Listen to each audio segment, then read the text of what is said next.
చేసినాం. వాళ్ళ డిఏల సంగతి, వాళ్ళ సమస్యల సంగతి మా బట్టి విక్రమార్క గారు, మా నాయకులు శ్రీధర్ బాబు గారు అందరు చర్చించి ఒక కొలిక్కు పట్టుకొచ్చినాం. ఇవాళ మాట్లాడుతున్నాడు వాళ్ళ సమస్యలు మీరు పరిష్కరించలేదని. వాళ్ళందరేమో హర్షం వ్యక్తం చేసింది.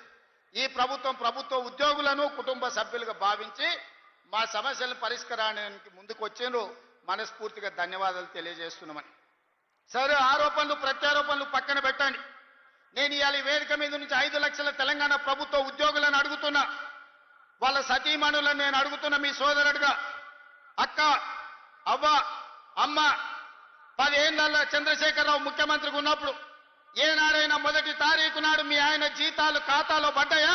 నెల జీతం మొదటి తారీఖు నాడు వస్తే వచ్చే ఎన్నికల్లో నాకు ఓటెయ్యకండి. నేను తెలంగాణ రాష్ట్ర ప్రభుత్వానికి ముఖ్యమంత్రిగా బాధ్యత చేపట్టినాక ఈ 5 లక్షల ప్రభుత్వ ఉద్యోగస్తులకు మొదటి తారీఖు నాడే మొత్తం జీతం మీ ఖాతాలో వేస్తే మీరు అండగా నిలబడండి, ప్రజా ప్రభుత్వాన్ని ఆశీర్వదించండి. నెల నెల ప్రభుత్వ ఉద్యోగులకు జీతాలు ఇవ్వలేనోడు, దివాలా తీసిన దద్దమ్మలాక ఇన్స్టాల్మెంట్ల జీతాలు చెల్లించినోడు ఇవాళ వచ్చి నన్ను ప్రశ్నిస్తాడా?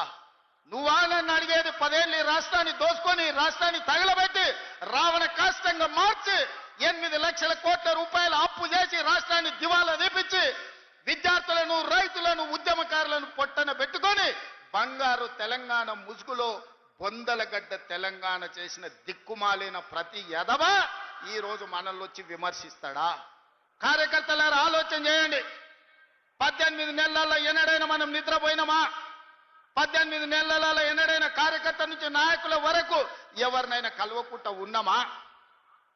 ఇవాళ ఎవరిని కలవకుండా చూసిన వాళ్ళు కలవకుంటోళ్ళు, మనం కాదు. ఎన్నిసార్లు బయటకు వచ్చిండు, ఎన్నిసార్లు ప్రజల్ని కలిసిండు ఆయన అడగండి. మా అక్కల్ని అడుగుతున్నా, అక్క ఏనాడైనా ముఖ్యమంత్రిని చూసిర్రా? ఇంతకుముందే వాసాల మర్రిలా ఆయన వచ్చినాడు ఎవరికి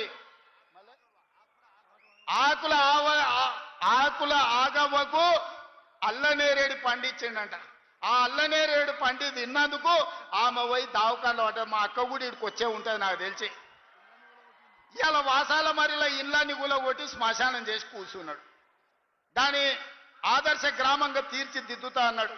మరి ఆ వాసాల మరి పరిస్థితి ఏముందో నాకైతే తెలియదు. కానీ మా చామలకీరను, మా బీర్ల ఐలేను పోయి చూసిరమ్మంటున్నా. వాళ్ళకి ఆయన అన్యాయం చేసిపోతే న్యాయం చేసే బాధ్యత మన మీద ఉన్నది. వాళ్ళ ఉన్న ఇల్లు వీకి పందిరేసి, పందిరి కూడా కాదు, ఇల్లు వీకి మొత్తం ఎక్కడిదక్కడ చేసిపోయింది. వెనకటికి అందుకే పెద్దోళ్ళు చెప్పారు, పనిమంతుడు పందిరేస్తానంట కుక్కతోక తలిగి కూలిపోయిందంట.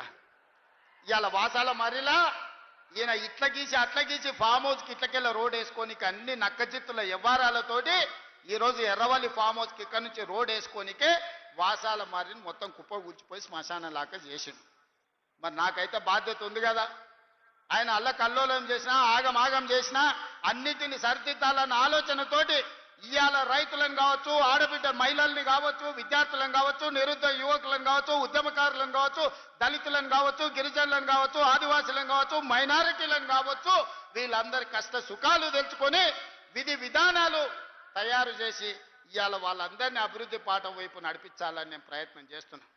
మిత్రులారా, నేను ఇవాళ సూటిగా అడుగుతున్న నిరుద్యోగ యువకులను, వచ్చిన మొదటి సంవత్సరంలోనే 60,000 ప్రభుత్వ ఉద్యోగ నియామకాలు చేపట్టి ఈ దేశంలోనే మొట్టమొదటి రాష్ట్రంగా తెలంగాణ రాష్ట్రం నిలబడ్డదా లేదా? 60,000 మందికి ఉద్యోగాలు ఇచ్చినామా లేదా? ఎల్బీ స్టేడియం వేదికగా అని చెప్పి నిరుద్యోగ యువకులను అడుగుతున్నా. ఇవాళ ప్రైవేట్లో 3 లక్షల కోట్ల రూపాయలు పెట్టుబడి తెచ్చి ఇంజనీరింగ్ డాక్టర్లు చదువుకున్న మన తెలంగాణ విద్యార్థులకు ప్రైవేటులో 1,00,000 ఉద్యోగాలు ఇప్పించి ఇవాళ కుటుంబాలను ఆదుకునే ప్రయత్నం చేస్తున్నాం. ఇవాళ మీ ప్రాంతంలో young India integrated residential school 200 కోట్ల రూపాయలతోని నిర్మించడమే కాదు, రాష్ట్రంలో 100 నియోజకవర్గాలల్లో 20,000 కోట్ల రూపాయలతోటి బడుగు బలహీన దళిత గిరిజన మైనారిటీ వర్గాలకు సంబంధించిన పిల్లలు ప్రతి దగ్గర 2,600 మంది కలిసి చదువుకునేటట్టు, కలిసి భోజనం చేసేటట్టు కార్పొరేట్ కాలేజీలను తలదన్నే విధంగా ఇవాళ పేదలకు విద్యను అందించడానికి మన